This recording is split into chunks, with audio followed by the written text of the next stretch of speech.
नेपालको जमिन बाँझो राखेर बिजुली बेचेर दाल चामल तरकारी किन्ने यस्तो पनि बुद्धि हुन्छ सरकारको। आफ्नो जग्गा बाँझो राख्ने कसले सिकायो सरकारलाई यस्तो? सरकारी पार्टीको मुखपत्र बनाउनु भएन, खाली सरकारी पार्टीको मन्त्रीहरूको मात्र आउने, अरू कोही छैन। यहाँ कतिवटा दल 15वटा 13वटा दल छ संसदमा, अरूको केही सुन्नै नपाउने। सञ्चार मन्त्रीज्यूले सबै चिज सरकारको मात्र प्रचार गर्नु भनेर निर्देशन दिन मिल्छ? जनताको संस्था हो नि। एमसीसी, एसपीपी, आईपीएस, क्वाड, औकस, पाँच आँखा, अन्जुस सबै सैनिक मोर्चा हुन्। तर जीएसआई र जीसीआई मानव जातिको साझा विकाससँग सम्बन्धित भएको बारे सरकार कसरी स्पष्ट भएन? र लो भोल्टेजको बिजुली 95%लाई जनतालाई बाल्न दिएको रे। मोबाइल चार्ज गर्न नमिल्ने बिजुली बाल्न दिएर 95% भन्न मिल्छ? ऊर्जा मन्त्रीलाई कसले यो रिपोर्ट दियो? यस्तो लेख्न मिल्छ? नेपालको नदीनाला सबै भारतको पोल्टामा दिने हो। किन? बिजुली निकाल्नु पर्यो भने भारत आउँछ, मैले लगानी नगर्ने हो भने तिम्रो बिजुली किन्न भनिदिन्छ। यस्तो कुरामा लाग्नुहुन्न सरकार। र अर्को, नेपालीलाई सस्तोमा बिजुली दिनु पर्यो। भारतीय राजदूत शङ्कर शर्माले नेपालमा चीन कता छ र जताततै भारत नै देख्छु। चीनको बीआरआईले लोन दिन्छ, शर्त पनि राम्रो छैन, डेट ट्र्यापमा पार्छन् भनेको र अखण्ड भारतको नक्साले कुनै इफेक्ट गर्ने कुरा रहँदैन बताएको भनेर नेपालको असंलग्न परराष्ट्र नीति विपरीत जुन बोल्नुभयो, तत्काल राजदूतलाई फिर्ता ल्याउनु पर्यो परराष्ट्र मन्त्रालयले। यो सरकारबाट हामीले आशा किन गरिरहेका छौँ? जुन सरकार विवादकारी छ, जुन सरकार अन्यायपूर्ण व्यवहार गर्दछ, न्यायपूर्ण छैन, यो सरकारबाट धेरै आशा हामीले किन गरिरहेका छौँ? कहीँ मयूरको प्वाक टाँसेको कागलाई हामीले मयूर भनेर झुकिरहेका छैनौँ, कतै भ्रममा त परिरहेका छैनौँ। हामी कतै यो सरकारसँग बढी अपेक्षा त गरिरहेका छैनौँ। मेरो त व्यक्तिगत हिसाबले यो सरकारसँग कुनै अपेक्षा छैन। यसकारण न गुनासो छ, न यो सरकारसँग कुनै अरू प्रकारको दुखेसो छ। आज खर्च कटौतीको पेश गर्दाखेरि आज मैले भन्नै पर्ने हुन्छ। अब उपरान्त चाहिँ नि यो बजेटहरू हामीलाई स्प्रेडसिट फर्मेटमा उपलब्ध गराइदिनु पर्यो। यो पीडीएफ र ठुलो किताबहरूमा हेर्दाखेरि अङ्कहरू बुझ्नको लागि ट्रेन्ड एनालिसिस गर्नुपर्छ, पोहोर साल के गरेको हेर्नुपर्छ। त्यसको लागि चाहिँ नि सबै सांसदहरूलाई मात्र होइन, यो चाहिँ जनतालाई पनि एक लेभल अफ ड्राफ्ट चाहिँ नि वेबसाइट मार्फत स्प्रेडसिट फर्मेटमा, ताकि उहाँले पनि एनालिसिस गर्न सकुन्, थिङ्क ट्याङ्कहरूले पनि एनालिसिस गर्न सकौँ, विद्यालयमा विश्वविद्यालयहरूमा पनि विद्यार्थीहरूले समावेश गर्न, उहाँहरू पनि एक लेभल अफ उहाँहरूले पनि इन्कर्पोरेट, उहाँहरूको भ्युज पनि इन्कर्पोरेट, उहाँलाई पनि कतै स्पेस दिउँ। त्यसको लागि चाहिँ नि स्प्रेडसिट फर्मेटमा मैले पहिलो रिक्वेस्ट गरेँ। त्यसपछि अर्को मैले टेम्प्लेटमा मैले धेरै खोजेँ। हामीले जति पनि बजेटको शीर्षक एउटा यति लाख भनेर भन्छौँ, त्यसको यदि प्राइभेट सेक्टरमा हो भने जस्टिफिकेसन भन्ने एउटा कलम हुन्छ। त्यसमा चाहिँ नि यति बजेट विनियोजन गरे बापत हामीले के चाहिँ एक्सपेक्ट गर्ने हो त? त्यो पनि मलाई थाहा छ तपाईँहरूले मन्त्रालयभित्र त गर्नुहुन्छ होला, तर हामीलाई पनि उपलब्ध गराइदिनुहोस् न। त्यो भएपछि बल्ल थाहा हुन्छ। अब मैले एउटा भन्नुपर्ने कुरा, हामीले यो जेन्डर रेस्पोन्सिभ बजेटिङको काहीँ सही गरेका छौँ होला। त्यसकारण मलाई लाग्छ हाम्रो यो मन्त्रालयको बजेटमा धेरैवटामा महिला भनेर शब्द छर्या जस्तो लाग्छ। अब वुमेन इन स्टेम, महिलालाई स्टेममा को लागि 5 लाख राखिया छ। त्यो 5 लाखले के हुन्छ? यो त मलाई लाग्छ यो कामपको बजेटमा पनि आउँदैन होला। यो वडाको महिला सशक्तिकरण भनेर त्यसमा आउँछ होला। यो 5 लाखले कतिजना महिलालाई सहयोग गर्ने हो? 10 लाख चाहिँ नि यो वुमेन जर्नलिस्टहरूको लागि कतिजनालाई, कुन क्षेत्र, कसरी के? यो एकदमै यत्रो सानोतिनो अङ्क भएको लाइन आइटम चाहिँ नि सङ्घको बजेटमा आउन चित्त बुझ्दो भएन, शोभनीय भएन। अर्को, सूचना तथा सञ्चार मन्त्रालयले जम्मी 17 लाख नयाँ नीति तर्जुमा र डेटा प्रोटेक्सन पोलिसिज, डेटा संरक्षण नीतिको लागि छुट्याएको छ। 17 लाखले यो कसरी काम हुन्छ। 17 लाखमा हाम्रो पहिला कतिवटा नीतिहरू पुरानो भइसकेका छन्। अहिले हाम्रो कमर्सको लागि जम्मा एउटा छ, इलेक्ट्रोनिक ट्रान्ज्याक्सन एक्ट, कति पुरानो भइसक्यो।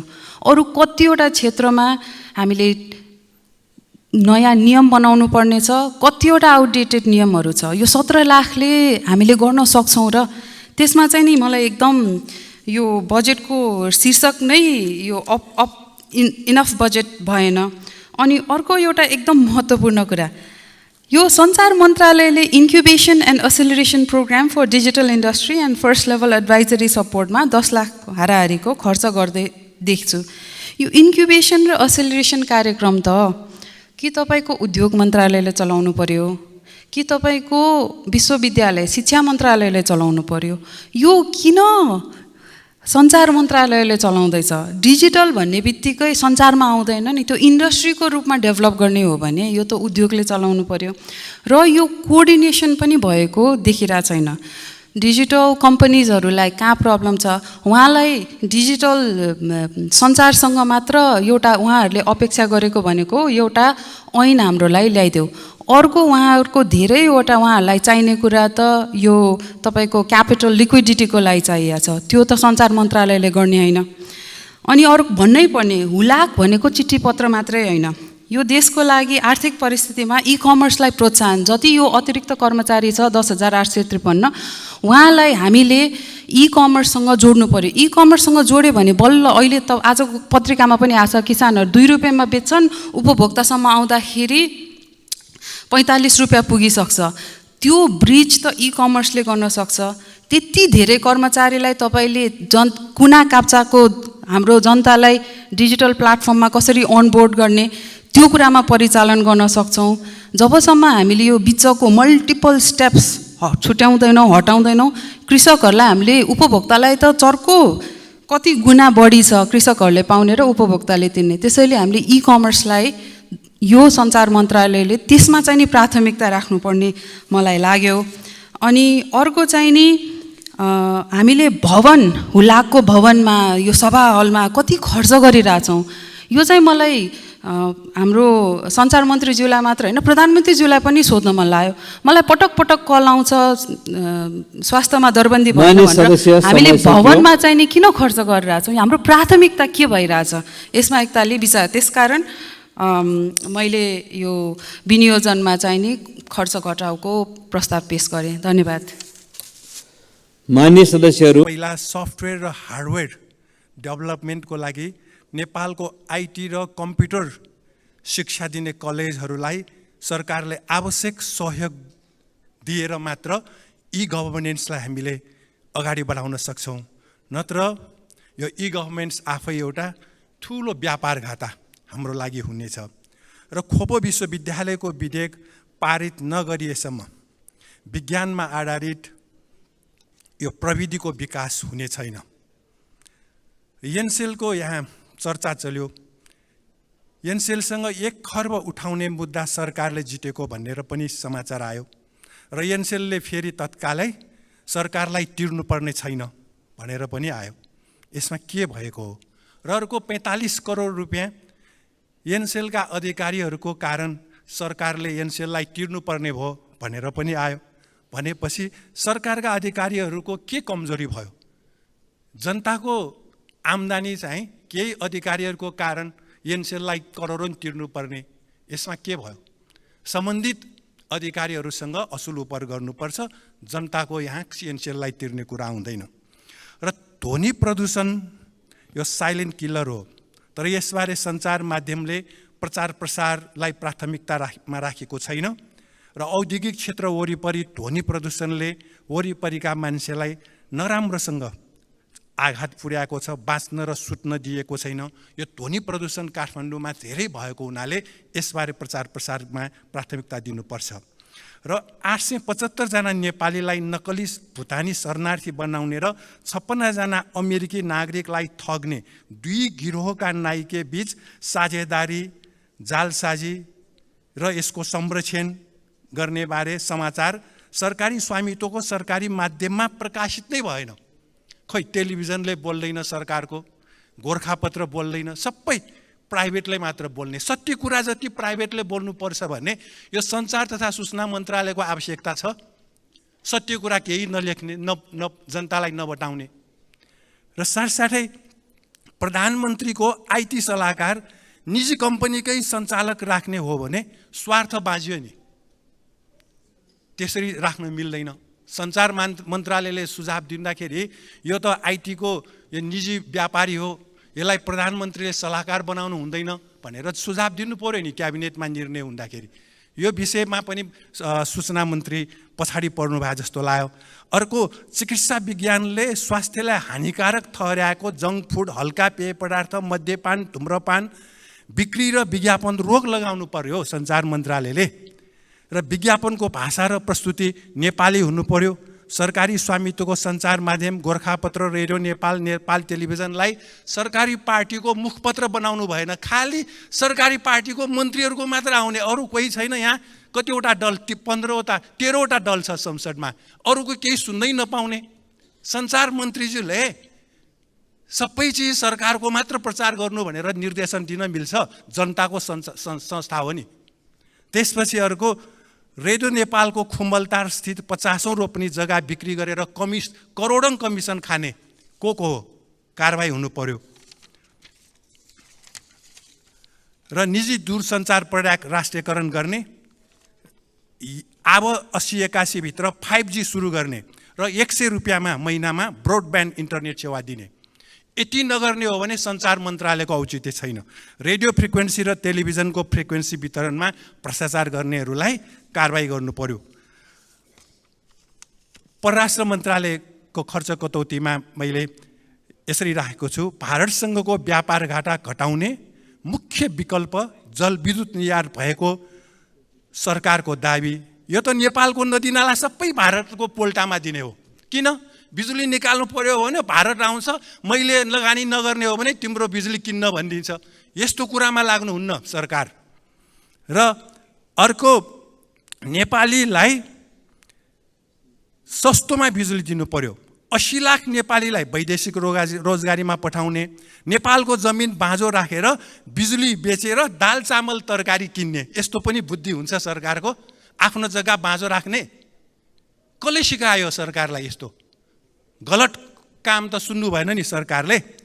र नेपालको भारतीय राजदूत शङ्कर शर्माले नेपालमा चीन कता छ र? जताततै भारत नै देख्छु। चीनको BRI-ले लोन दिन्छ, शर्त पनि राम्रो छैन, डेट ट्र्यापमा पार्छन् भनेको र अखण्ड भारतको नक्साले कुनै इफेक्ट गर्ने कुरा रहँदैन बताएको भनेर नेपालको असंलग्न परराष्ट्र नीति विपरीत जुन बोल्नुभयो, तत्काल राजदूतलाई फिर्ता ल्याउनु पर्यो परराष्ट्र मन्त्रालयले र स्पष्टीकरण लिनुपर्छ। राजदूतले प्रधानमन्त्रीले भन्दा बढी, परराष्ट्र मन्त्रीले भन्दा बढी असंलग्नतालाई नागेर बोलिरहेको छ, सरकार हेरिरहेको छ। कस्तो परराष्ट्र मन्त्री? परराष्ट्र मन्त्रीज्यूलाई कसले सुझाव दियो यस्तो गर्नुहुन्न, तत्काल लिनुपर्छ भनेर? खोइ चेतै आएन परराष्ट्र मन्त्रीज्यूसँग। त्यसपछि नेपालीले खाना पकाउन महँगोमा LP ग्यास प्रयोग गर्ने र बिजुली भारतलाई दिने परराष्ट्र मन्त्रालयले यो सम्झौता गर्नु भएन। र अध्यक्षको जिम्मेवारी भएको सार्क बैठक बोलाउने पहल नेपालले किन गरेन? MCC, SPP, IPS, क्वाड, औकस, 5 आँखा, अन्जुस सबै सैनिक मोर्चा हुन्, तर GSI र GCI मानव जातिको साझा विकाससँग सम्बन्धित भएको बारे सरकार कसरी स्पष्ट भएन? हुनु पर्यो। र लिम्पियाडुराको त्रिदेशीय बिन्दु निर्धारण गर्नु पर्यो। र म जलस्रोतको थोरै राख्छु। जलस्रोतमा एउटा देश जनताको खुसीको मापदण्ड भनेको बिजुली उपभोग कति गर्छ नै हो। मैले अघि पनि भने, नदीनाला बेचेर युवा विदेश पठाएर दाल चामल तरकारी ल्याउनु ठिक होइन। हाम्रो जग्गा बाँझो राख्न मिल्दैन। र लो भोल्टेजको बिजुली 95% जनतालाई बाल्न दिएको रे। मोबाइल चार्ज गर्न नमिल्ने बिजुली बाल्न दिएर 95% भन्न मिल्छ? ऊर्जा मन्त्रीलाई कसले यो रिपोर्ट दियो? यस्तो लेख्न मिल्छ? माननीय सदस्य, तपाईको समय सकियो। सभामुख महोदय। अब म मन्त्रालय र ऊर्जा मन्त्रालयलाई जलविद्युत जल र विद्युत माफियाको प्रभावबाट मुक्त राख्नु पर्यो र जलाशयुक्त जलविद्युत आयोजना निर्माण नगर्ने अधिकारीहरूलाई कारबाही हुनु पर्यो। निजी क्षेत्रको भन्दा बढी लागत पर्ने गरी विद्युत प्राधिकरणले बिजुली उत्पादन गरेको किन, यो सम्बन्धित अधिकारीलाई कारबाही हुनु पर्यो। जलविद्युत इन्जिनियरिङ विषय अध्ययन गर्ने विद्यार्थीहरूलाई पर्याप्त छात्रवृत्ति दिएर 83,000 मेगावाट बिजुली कहिले उत्पादन गर्ने? 70 वर्ष भयो बिजुली उत्पादन भएको। यो चिप्ले किराको तरिकाले कति हिँड्ने, कति 46 सालपछि बौद्ध ल्याएको 34 वर्ष भयो, काम केही भएको छैन। त्यसकारण यतातिर सरकारको ध्यान जाओस्। धन्यवाद। निर्माण र खानीमा डिजल, पेट्रोल, एलपिजी र मट्टीतेलको प्रयोग 97.4% छ भने खपत छ भने विद्युतको प्रयोग 0.10% मात्रै छ। यो प्रकारको अवस्था एकातिर आन्तरिक उपयोगमा हामीले विद्युतलाई प्रोत्साहित गर्न सकिरहेका छैनौँ, बढावा दिन सकिरहेका छैनौँ भने अर्कोतिर प्रति व्यक्ति वार्षिक विद्युत उपयोग दरको हिसाबले हामी कहाँ छौँ? मैले विश्वव्यापी रूपमा म तुलना गर्न चाहँदैन। विश्वव्यापी रूपमा प्रति व्यक्ति वार्षिक विद्युत उपयोग दर 20,993 युनिट प्रति व्यक्ति छ। मैले दक्षिण एसियाकै तुलना गर्ने भने दक्षिण एसियामा प्रति व्यक्ति विद्युत उपभोग दर 1,006 युनिट छ, जबकि भुटानको 2534 युनिट छँदा नेपालको पछिल्लो तथ्याङ्क अनुसार 325 युनिट मात्रै छ। हामी प्रति व्यक्ति वार्षिक उपयोगको हिसाबले पनि यति पछि छौँ। हामी दक्षिण एसियाको हिसाबले पनि पछि छौँ। हरेक हिसाबले दक्षिण एसियामा प्रति व्यक्ति उपभोगको हिसाबले हामी सबभन्दा पछि छौँ। एकातिर हामी उपभोगमा पछि छौँ, अर्कोतिर उपभोगका पर्याप्त सम्भावनाहरूलाई ठिक ढङ्गले हामीले उजागर गर्न सकिरहेका छैनौँ। विद्युत खेर जाने भयो भन्ने हामीले कोलाहल गरिरहेका छौँ। पिपिए बन्द गरेर बसेका छौँ, विद्युत उत्पादनलाई बन्द गरेर बसेका छौँ। यो प्रकारको काली लाग्दो अवस्था छ। यसै गरी विद्युत उत्पादनमा निजी क्षेत्रको ज्यादै महत्त्वपूर्ण भूमिका छ। नेपालमा कुल जडित 2700 मेगावाट मध्ये झन्डै 2/3 निजी क्षेत्रले योगदान गरेको छ। तर विगत लामो समयदेखि निजी क्षेत्रले जग्गा प्राप्ति, वातावरणीय मूल्याङ्कन, ट्रान्समिसन लाइन, पिपिए को ढिलासुस्ती, ऋण लगानी, चर्को ब्याज दर, महँगो निर्माण सामग्री जस्ता अनेक समस्याहरूलाई उसले सामना गरिरहेको छ। यो प्रकारको अवस्था प्राइभेट सेक्टरले महसुस गरिरहेको छ। यसलाई सहजीकरण गर्नको लागि, समाधान गर्नको लागि हामीले कुनै उल्लेखनीय प्रगति गरेका छैनौँ। त्यसै गरी सभामुख महोदय, हामीले विद्युत उपयोगलाई बढावा दिनको लागि पर्याप्त सम्भावनाहरू छन्। एकातिर आन्तरिक खपतलाई वृद्धि गर्ने र अर्कोतिर हामीले विद्युतलाई भारत बङ्गलादेशमा निर्यात गर्ने पर्याप्त सम्भावनाहरू छन्। कोप 26 को सम्झौता अनुसार सबै देशले खोज शून्य कार्बन उत्सर्जनको प्रतिबद्धता गरेका छन्। हालको अवस्थामा कुल जडित क्षमतामा भारतमा 21%, चीनमा 45% र बङ्गलादेशमा 2% मात्रै नवीकरणीय ऊर्जाले स्थान ओगटेको छ। फोसिल फ्युललाई सन् 2050 सम्म विस्थापित गर्ने हो भने यी तीनवटै देशमा ठुलो परिणाममा नवीकरणीय ऊर्जाको आवश्यकता पर्दछ। अर्थात् हाम्रो देशको उत्पादित बिजुलीलाई हामीले बिक्री गर्ने सम्भावना पर्याप्त छ।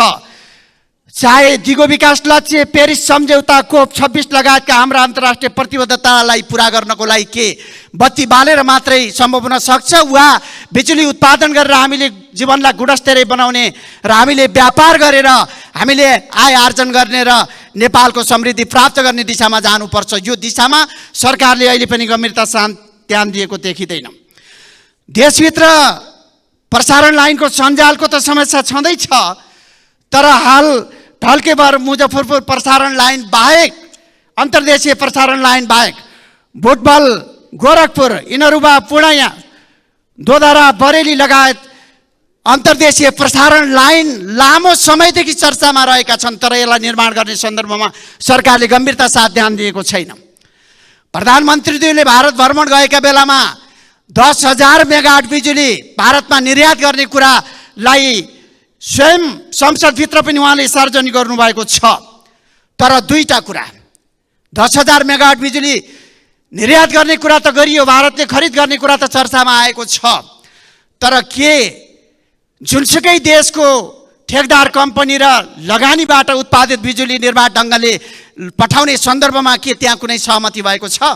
म सभामुख मार्फत मान्य मन्त्रीज्यूलाई सोध्न चाहन्छु, के 10,000 मेगावाट बिजुली निर्यात गर्नको लागि आवश्यक पर्ने संरचना निर्माणको प्रक्रियामा हामीले कहीँ गम्भीरता देखाएका छौँ, कुनै पहलकदमी गरेका छौँ? छैनौँ। हामीले केवल नारा दिइरहेका छौँ। लगानीको मोडालिटी कस्तो हुने, यो कुनै पनि सवालमा गम्भीरता साथ ध्यान दिएको देखिँदैन। यो प्रकारको अवस्था छ। यसलाई समाधान गर्नको लागि सरकारले गम्भीरता साथ सोच्नुपर्ने छ। त्यसैगरी सभामुख महोदय, जलस्रोतको विकासको सन्दर्भमा नेपाल हिमाल पर्याप्त पोखरी, तालै ताल र 6,000 भन्दा बेसी नदी नालाको देश हो। जलस्रोतको विकास गर्दा जलवायु परिवर्तन र जल उत्पन्न विपदका कारण सिर्जना हुने समस्या, तालतलैया पोखरी, सिमसार, पर्यावरण, जलाधार क्षेत्रको संरक्षण जस्ता विषयहरूमा गम्भीरता साथ ध्यान दिनु पर्दथ्यो, तर बजेटले त्यतातर्फ कुनै गम्भीरता देखाएन। ऊर्जा, खाद्यान्न र वातावरणको सहसम्बन्धलाई आधार मानी नदी बेसिन योजनाको आधारमा क्षेत्रगत विकास गर्ने, ढल प्रदूषणयुक्त पानीलाई प्रशोधन गरी नदीमा बिसाउन नपाउने व्यवस्थालाई लागू गर्ने सन्दर्भमा सरकारले कार्यक्रम ल्याउनु पर्थ्यो, ठोस ढङ्गले पहल गर्नु पर्थ्यो। यतातर्फ सरकारको कुनै ध्यान देखिँदैन। नदी नालाको बहाव क्षेत्र, नदी किनारामा आवश्यक राइट अफ वे, खुला स्थल, ग्रिन बेल्ट, पार्कहरू निर्माण गरी नदीको सौन्दर्यकरणमा जोड दिनु पर्थ्यो। यतातर्फ पनि बजेटले कुनै गम्भीरता देखाएको देखिँदैन। र यसै गरी नदीलाई जल यातायात, आमद प्रमोद, व्यावसायिक माछा पालन र पर्यटकीय हबको रूपमा विकास गर्ने गरी गम्भीरता साथ ध्यान दिनु पर्थ्यो, तर यतातर्फ पनि बजेटले खासै उल्लेखनीय भूमिका देखाइरहेको छैन। त्यसै गरी हाम्रो देशमा 25,30,000 हेक्टरभन्दा बेसी कृषियोग्य जमिन छ, जसमध्ये 15 लाख हेक्टरमा सिँचाइ संरचना बनेको छ।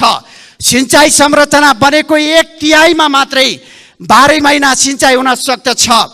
हालको प्रति हेक्टर 3 टन धान उत्पादन हुने अवस्थालाई 12 महिना सिँचाइ उपलब्ध गराउन सकियो भने उत्पादन दोब्बर हुन सक्दछ, तर यतातर्फ सरकारको कुनै ध्यान जान सकिरहेको छैन। पहाडमा टारहरूको सिँचाइ गरेर जनतालाई पहाडमै राख्ने र बसाइसराईको तीव्रतालाई रोक्ने हिसाबले जुन ढङ्गले पहाडमा सिँचाइको व्यवस्था गर्नु पर्दथ्यो, तर सिँचाइमा छुट्याइएको बजेट, कुल बजेटमध्ये 10% भन्दा कम मात्रै पहाडमा सिँचाइको लागि छुट्याइएको छ। यो प्रकारको अवस्था सिँचाइमा देखा परेको छ। अर्थात् उत्पादन र उत्पादकत्व वृद्धि गर्न बहुउद्देश्य जलाशययुक्त नदी पठान्तरण, भूमिगत सिँचाइ, लिफ्ट सिँचाइ, पोखरी थोपा सिँचाइ, पोहरा सिँचाइ जस्ता नयाँ प्रविधिमा आधारित सिँचाइको लागि सरकारले जुन ढङ्गले प्रोत्साहित गर्नु पर्थ्यो, यसमा पनि सरकार गम्भीर देखिँदैन। केवल परम्परालाई थ्याक्ने हिसाबले मात्रै सरकार केन्द्रित छ। सभामुख महोदय, लामो समयदेखि संसदभित्र मान्य सदस्यहरूले एउटा कुरा उठाइरहनु भएको छ, बजेट केवल मन्त्रीमुखी भयो, केवल पहुँचमुखी भयो, पक्षपातमुखी भयो, विभेदकारी भयो र यो बजेटले आम जनताहरूका आवश्यकता र समस्याहरूलाई सम्बोधन गर्ने गरी समन्वयिक हिसाबले आएन भन्ने गुनासो छ। म यो सदनमा सभामुख महोदय मार्फत मान्य सदस्यहरूको ध्यान आकर्षण गर्न चाहन्छु। यो सरकारबाट हामीले आशा किन गरिरहेका छौँ? जुन सरकार विभेदकारी छ, जुन सरकार अन्यायपूर्ण व्यवहार गर्दछ, न्यायपूर्ण छैन, यो सरकारबाट धेरै आशा हामीले किन गरिरहेका छौँ? कहीँ मयूरको प्वाक टाँसेको कागलाई हामीले मयूर भनेर झुकिरहेका छैनौँ, कतै भ्रममा त परिरहेका छैनौँ। हामी कतै यो सरकारसँग बढी अपेक्षा त गरिरहेका छैनौँ। मेरो त व्यक्तिगत हिसाबले यो सरकारसँग कुनै अपेक्षा छैन, यसकारण न गुनासो छ, न यो सरकारसँग कुनै अरू प्रकारको दुखेसो छ।